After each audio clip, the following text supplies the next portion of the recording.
Hello, I'm David Grayson. I'm joined today by Chris in a very, very cold Canada, you were saying earlier, Chris? Good alliteration. Chris in cold Canada. That's right. Very chilly. Arctic swirl. And Mark, not quite so cold, hopefully, in the Bay Area. Yeah, I was waiting to see what alliteration you were going to give me, David. Mark in mellow California doesn't quite do it. I'm chasing snow this weekend. I'm at home in Berkeley, but headed for the mountains for a couple of days of skiing over the next few days. Excellent. Well, hopefully it's going to be good ski conditions for you, and it's not going to be too cold, too much snow to dig out for Chris in Canada. So everything's lovely in London, David.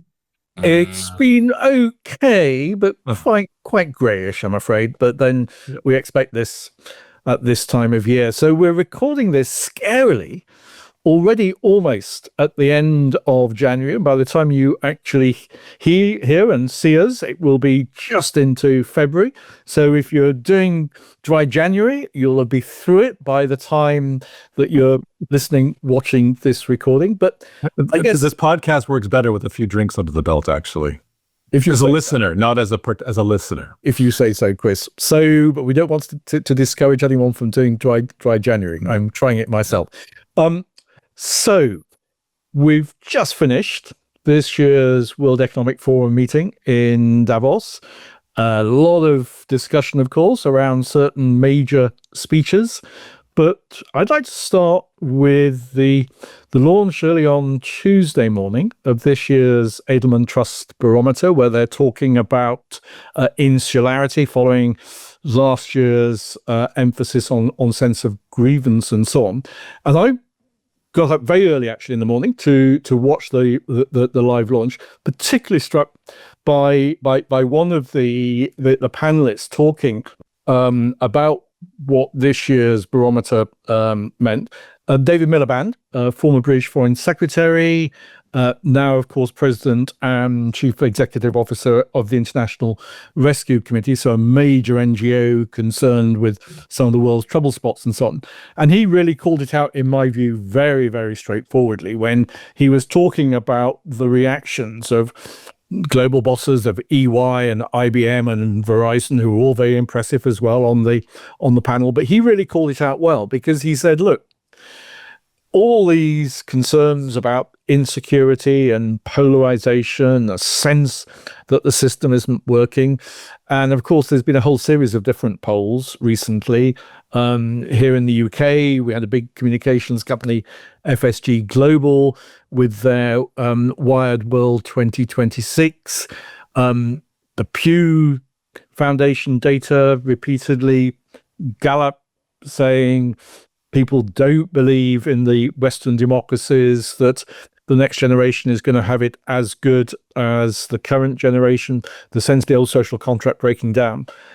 So pretty consistent data. And what Miliband said, which I completely agree with, he said, yes, this is the case, and we have to really recognize why these challenges, because the improvements in the global economy have not been shared fairly. We have vast numbers of people feeling that their jobs are insecure. They're just about managing, if even that. We've talked, he said, for many years in the World Economic Forum about a backlash that's coming. Well, he said, it's come. And for me, I thought back to a moment when we were doing our first book together, All In, The Future of Business Leadership. And one of the people we interviewed was Colin Duke from Generation Investment Management. And Colin was talking to us about the threats and the systemic risks to the global financial system and to business of climate change. But in the same sentence, he also talked about the systemic risks to the financial system and to businesses across the world of, his words, not mine, hyper-global inequalities. So for me, one of these big underlying themes coming out from a number of the reports that have been issued in the last few days, but also from a number of the discussions which seem to have been taking place in the World Economic Forum, is this sense that if we're really going to make progress on the environmental pillar of sustainable development, we're going to have to do a much better job on the social and the economic pillars. The whole debate around the just transition, I think, is going to have to be a much bigger part of 2026. I don't know how you guys see the situation. You've done a big GlobeScan report with your team, Chris, very recently. Yeah, well, and you use the word insecurity, and this is what we've been picking up for a couple of years, is this idea of multifaceted insecurity that people feel across the world. And I think it is important to frame it not just in affordability matters, the economic sharing of the economic pie matters, but it's not exclusive to that. There's insecurity now that relates to existential threats from climate. People pick that up and are feeling that. That kind of adds weight on people's shoulders. There's the geopolitical insecurity, conflict and war. It's the number one issue in our tracking that people across the world are pointing to.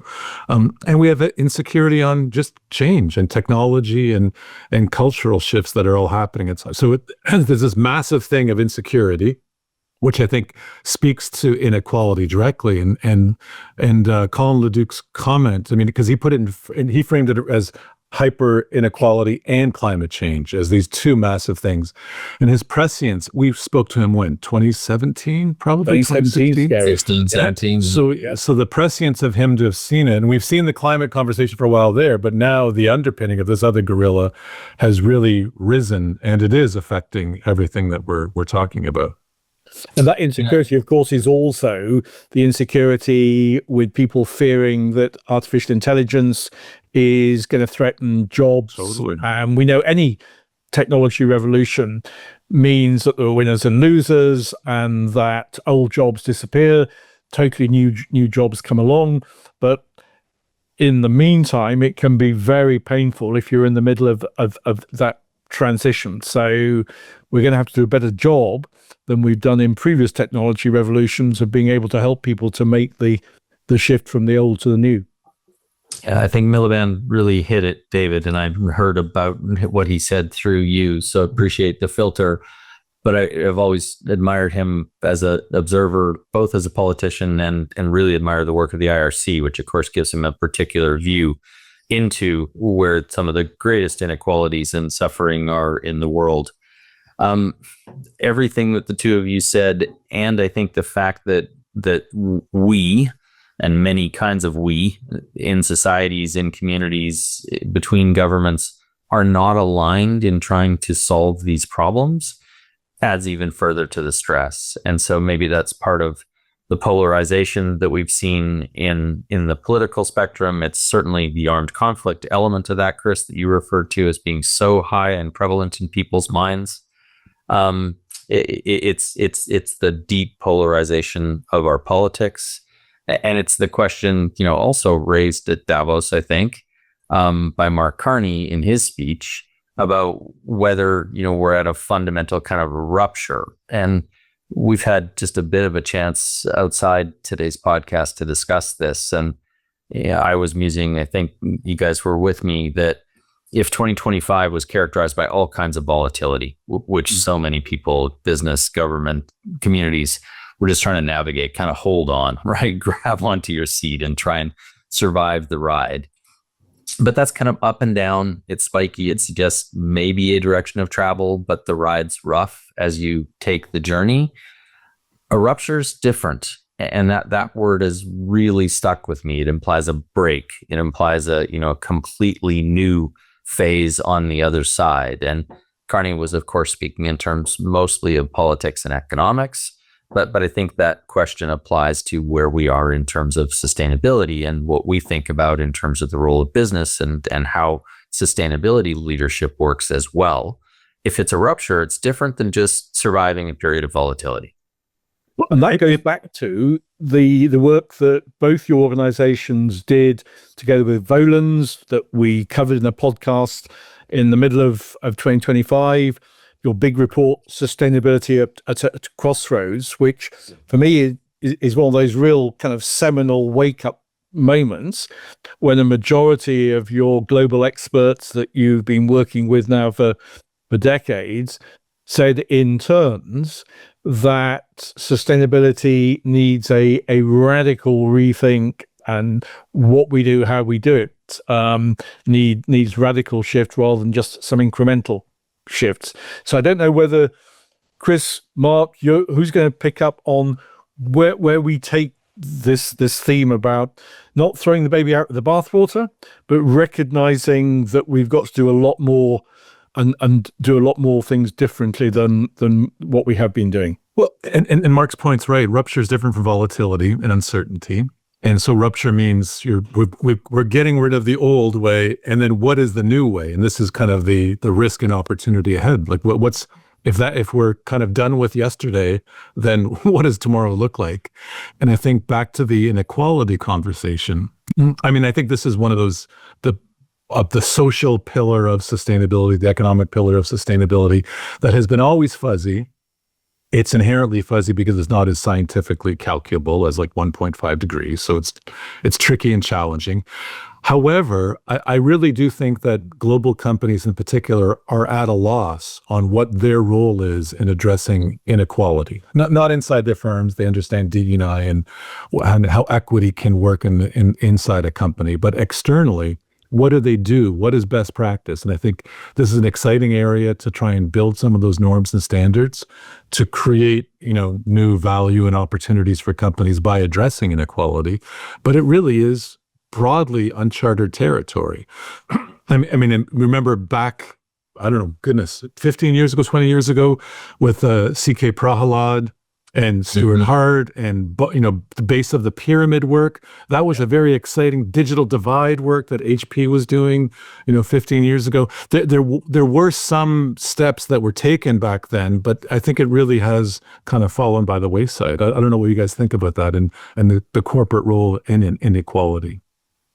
Yeah, I think in some industries you have some governance around it, and I'm thinking of banking and lending rules, which took governance, right? They required rules because if you were a person of a certain type, gender, ethnicity, you couldn't get credit for the longest time. And so we've introduced social equality or improved social equality in certain places, and that when you think of the way kind of giving programs and corporate philanthropy developed, I think you often saw finance at a leading edge of that, but because they were sort of forced to be. And there was microfinance as well. Yeah. I'm not speaking of. Yeah. But in other spaces, I agree. I don't think people know what to do. And so many of the experienced experiments of the last couple decades has ended up blowing back on people. And so you think of the experience of a company like a Target over the last few years, who'd been a recognized community and diversity champion, and now they can't please anyone, right? They are between a very hard rock and a very hard place, and living that, of course, deeply right now with everything that's happening in Minnesota, which is where their headquarters are, and their stores have again become a flashpoint in the debate around how immigration and the role of ICE is playing out in that community. So I think companies are hesitant with good reason that their efforts have proven to be unwelcome, at least in certain quarters. And it's an incredibly difficult place in which to please everyone. But David, I'm sure you want to say something about this too, but I also think there's another aspect of this that's simpler than the experience of the individual company trying to do good in its community. And that's just, you raised, I think, Chris, the tension between, do we try and solve the social first, or do we try and solve the environmental first? And we know that environmental stress causes community and social stress, competition for resources or the lack of them. It's been easier to push the environmental agenda forward first, I think, because of quantification and because some of the threats are indeed so stark with climate. But if people don't feel economically and socially secure, I think we keep having it proven to us over and over that we can't make as much progress or as fast a progress as we would want. That it goes back to the narrative conversation we were having last year. So what is the benefit to everybody of doing that big long-term environmental thing if today they are facing an affordability crisis, an education crisis, maybe a food security crisis, definitely a housing crisis, all those things will come first, and there needs to be a narrative, a reason, and benefit to people to participate in these larger societal efforts to confront environmental challenges, I think. David. And it's not either or, of course, is it? Because we've had just in the last few days, both global further evidence and here in the UK, some very compelling further evidence about the urgency of the environmental pillar. So whether it's the global data saying that the planet is likely to exceed the average global increase in temperatures of 1.5 degrees a full decade earlier than previously expected, or here in the UK in the last few days, one of our government departments responsible for environmental and rural affairs, DEFRA, has published a report, but which is widely believed to have had significant intelligence service input into what's a very short 14-page report, but warning that the loss of biodiversity represents security risks for the UK, whether that's food security risks or other forms of security risks. So we have to continue to be pressing ahead on the nature and biodiversity pillars, and we've had some really good conversations in 2025 on the podcast about what business can do in relation to nature, and more coming up in 2026 on that. But in addition to that, we have got to get better as businesses at tackling those social and economic pillars as well. And I think part of that, of course, comes back to the classic materiality exercise, and where do we materially have an impact on these questions, whether that's in terms of our own pay differential, whether we are paying real living wage, etc., not just in our immediate direct employee base, but also looking at the supply chain that we can influence, but also looking at things like what's our global corporate tax strategy, and thinking about where are there really creative, innovative things that we can do almost certainly in collaboration with other businesses rather than trying to go it alone, in terms of having a kind of non-polemical, non-party political, but serious fact-based analysis of why such intense hyper-global inequalities are actually bad for business in the long term. Where I came into a lot of this back in the 1980s with business in the community was listening to some very far-sighted business leaders saying we can't have healthy high streets without healthy back streets. The Brixton riots, right? These were quite catalytic and shaping business leaders' minds. Exactly. And now we've got these challenges just multiplied to the nth degree. So I think businesses are going to have to look at where are there the effective coalitions that we can work with to promote a greater sense of well-being for the many, and not just for the few. And of course, one of the other now annual reports that we expect around the time of the World Economic Forum is the Oxfam report on global inequalities. I think this is at least the 10th year that they've published it, and this year's report, record number of billionaires, but not just the record number of billionaires, but with their wealth growing far greater than economies. The billionaires need their own day to celebrate. I mean, it's amazing. They're doing such a good job of being a billionaire. It's good. Well, they're certainly exercising their power. And one of the things I was struck by the Oxfam report this year was the way in which they talk about the connection between the billionaires and the degree of popular control of the popular media, and the ownership of all the world's largest social media platforms and so on. And that concentration, not just of wealth, but also of media power, and with it, of political power, I think that speaks to a loss of trust in our institutions, which is not healthy for anybody. David, there's something there that I think so interesting, Chris. Sorry, but be quick. Which I was just thinking of the comparison of what you just finished on about the Oxfam report to your experience in the 1980s, and putting words into your mouth, and you can push them back if you don't like them. I think a lot of that debate, 1980s and for some time after, was about what the role of business in the public square should be.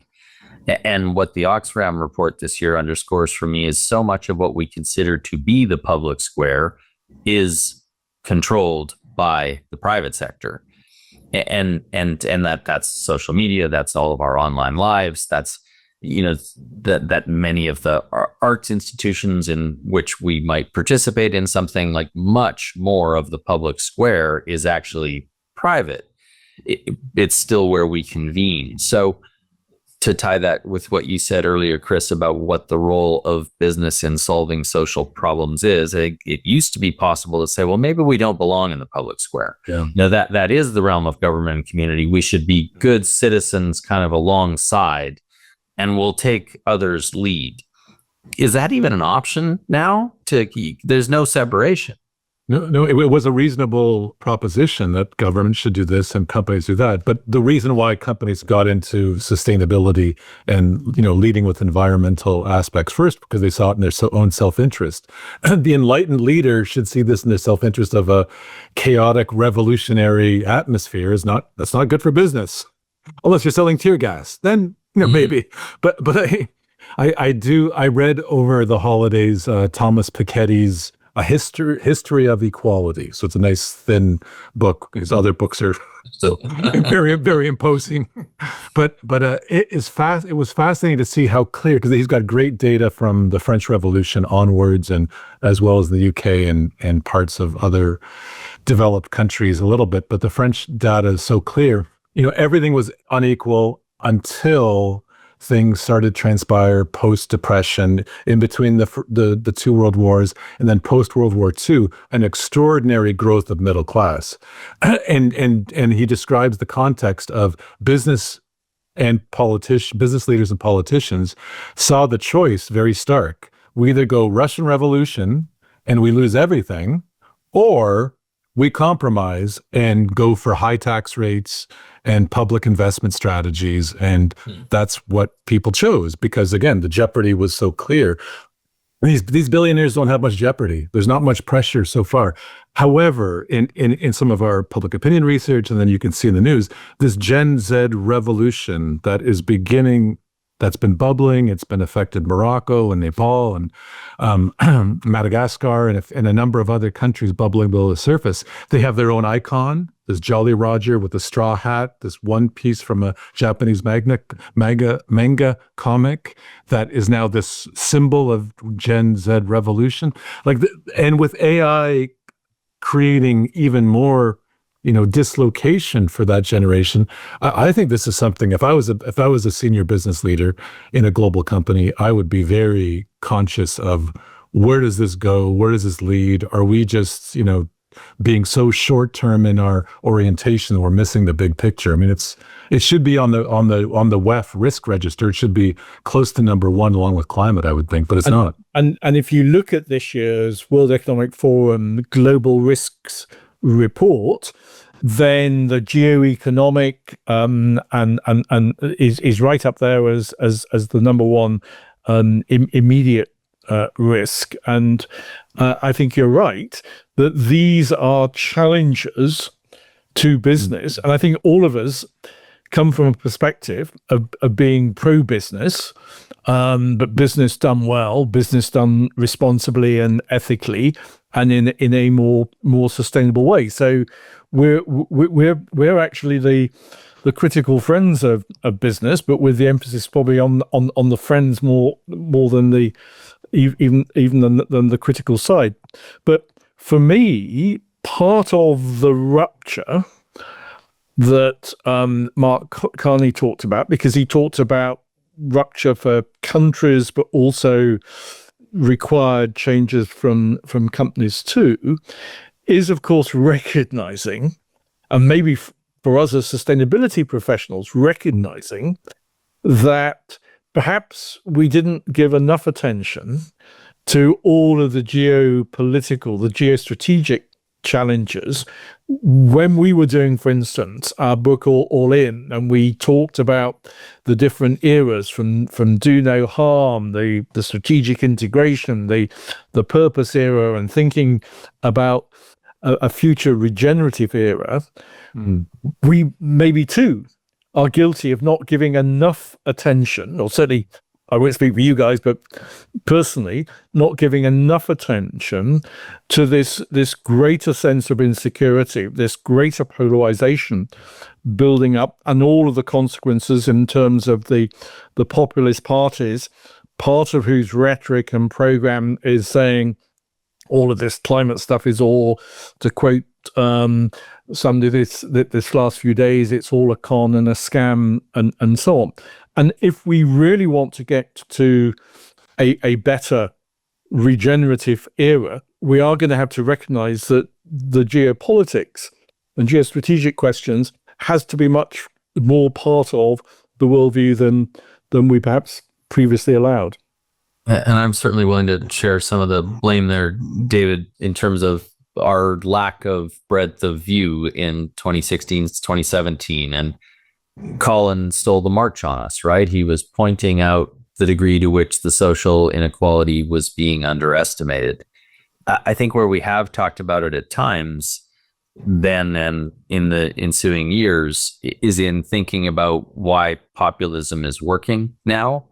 Some of the threads of some of our conversations last year were that there was something there to tap. And I think global free trade and the way trade has moved unfettered is part of that. You know, it's not binary. It's not like that was the thing that was wrong and this is the thing that was right.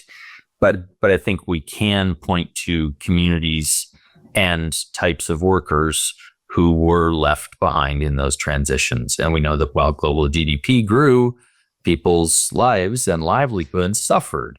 I think one of the things I said, or even stagnated, right? In a relative basis, stagnation means you're losing. Yeah, exactly. And I think I've literally said on the podcast before that the term Rust Belt exists for a reason. That whole types of manufacturing and other communities got left behind. Yes, new jobs were created, and those were often better jobs, but they so rarely transfer to people who had the jobs before. And that's maybe a bridge into one of the things of this moment is that I think without question, one of the things fomenting the insecurity and the anxiety that you were talking about earlier in your polling, Chris, is AI and what that will mean for jobs. And you can see in educational registration patterns at universities already a shocking drop in people going into computer sciences. So the education system is moving, not, I think, because they planned the shift, but because students are not registering for that in the same numbers. So people are anticipating and trying to do something different, but I also don't think they know what to do. What does the next generation of entry-level jobs look like? How many of them will there be? Where will they be? This is a tool that gives us unbelievable potential to do more, faster, and better. But will that be inclusive, or will we see an ever widening of the K-shaped economy, where this is a big win for few and a loss for many? And what do companies do about that? Sorry, Chris. And maybe it's a good counterpoint to an experience I had last week in Riyadh, which was part of the how do we actually fuel this AI revolution? Well, you need critical minerals. And so there's this fascinating conference I attended called the Future Minerals Forum. It's a Saudi government initiative.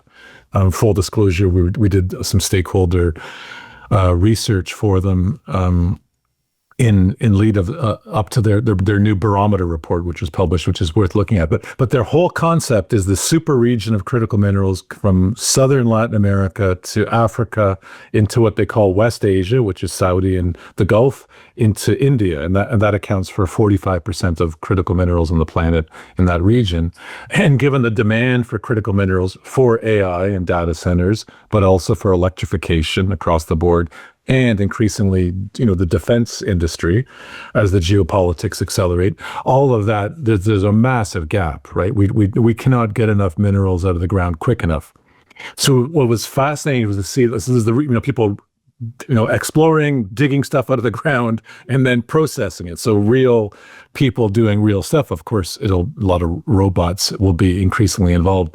But what was amazing was the tension. I think when you said, David, we're pro-business, but business done well, you can see the conversations of this 25,000 people there, remarkable numbers of Africans, Middle Eastern and South Asians, as well as a bunch of people from mining countries like Canada, Australia, Brazil, and other, some Europeans. But it was very centered in the global South conversation of how do we do this well and effectively in an enduring way? And of course, in mining, if you don't do it really well, things can stop very quickly. The social license is very tenuous.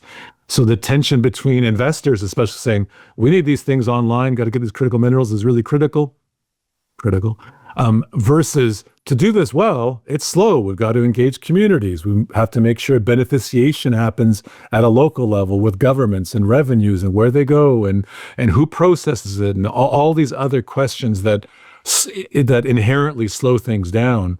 So it's a fascinating thing to watch. Will it flip into a colonial, imperialist, extractive mentality because the demand from the world is so strong, or can it actually be done thoughtfully and sustainably so it enduring and actually transfers wealth across the world to other parts of the world that need to be part of the global economy?